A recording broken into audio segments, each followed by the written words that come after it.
끝까지 보면 도움이 되는 마줌마TV입니다.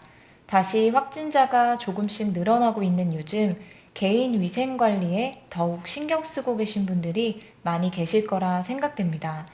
오늘은 우리가 살면서 한 번쯤은 꼭 이용하게 되는 공중 화장실에 대한 내용을 안내드리려 합니다. 음식점, 공원, 영화관 등을 방문해서 화장실을 이용하게 될 때가 있습니다. 그런데 우리의 잘못된 상식으로 위생관리를 망칠 수 있는데요.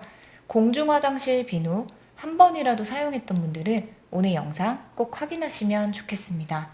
그럼 궁금하신 분들은 오늘도 끝까지 봐주세요. 공중화장실을 이용한 후 화장실을 나가기 전에 반드시 하는 행동이 있죠. 바로 깨끗하게 손을 씻는 행위입니다. 다수가 이용하는 시설이다 보니 문고리, 손잡이 등을 만진 후에는 건강을 위해 반드시 손을 씻는 것이 중요합니다. 바이러스, 세균 등으로 발생할 수 있는 질병을 예방하기 위함인데요. 그런데 평소에 내가 갖고 있는 잘못된 상식이나 습관으로 인해 바이러스나 세균에 쉽게 노출될 수 있다는 것 알고 계셨나요? 그 중에 하나가 공중화장실에 있는 비누로 손을 씻는 행동입니다. 많은 분들이 생각하는 잘못된 상식 중 하나가 공중화장실 비누로 손을 씻는 것이 더럽다라는 것인데요. 이러한 생각으로 인해 실제로 비누를 사용하지 않고 물로만 손을 씻는 경우도 상당히 많다고 합니다. 불특정 다수가 사용하는 비누이다 보니 괜히 찝찝하기도 하고 사용했다가 오히려 건강을 해치는 것은 아닌가 걱정이 되기 때문인데요. 질병관리청이 발표한 자료에 따르면 10명 중 7명 정도가 화장실 이용 후 손을 씻고 그중 절반 정도만 비누로 손을 씻고 나머지는 물로만 손을 씻는다고 합니다. 하지만 비누로 손을 씻는 것이 훨씬 위생적입니다. 공중화장실 비누가 누가 썼는지 몰라서 더럽다 하더라도 물로만 손을 씻는 것이 훨씬 더럽다는 것인데요. 이유는 바로 비누의 주성분 때문입니다.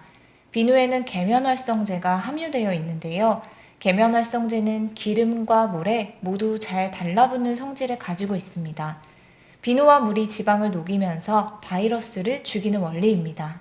즉, 비누가 아무리 겉이 더러워도 사용하면 강력한 살균 효과를 볼 수 있고 바이러스의 천적이라고도 불립니다. 그럼 비누 자체에 세균이 번식할 수도 있지 않나라고 생각하실 수도 있는데요. 고체 상태의 비누 표면에 세균이 번식할 수도 있지만 우리가 손을 씻는 과정에서 비누 거품을 내면서 씻기 때문에 이 과정에서 세균들이 함께 떨어져 나간다고 합니다.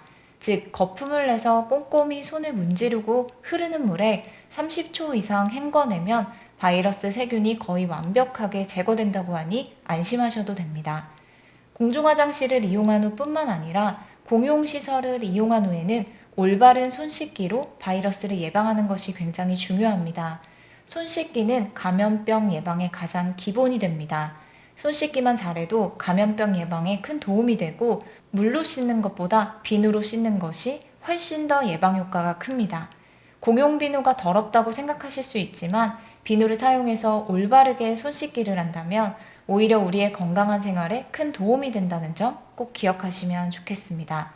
앞으로는 공중화장실 이용하실 때 꼭 비누로 깨끗하게 손 씻으셔서 건강하게 지내셨으면 좋겠습니다.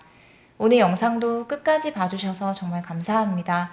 구독과 좋아요, 알림 설정 꼭 부탁드립니다. 감사합니다.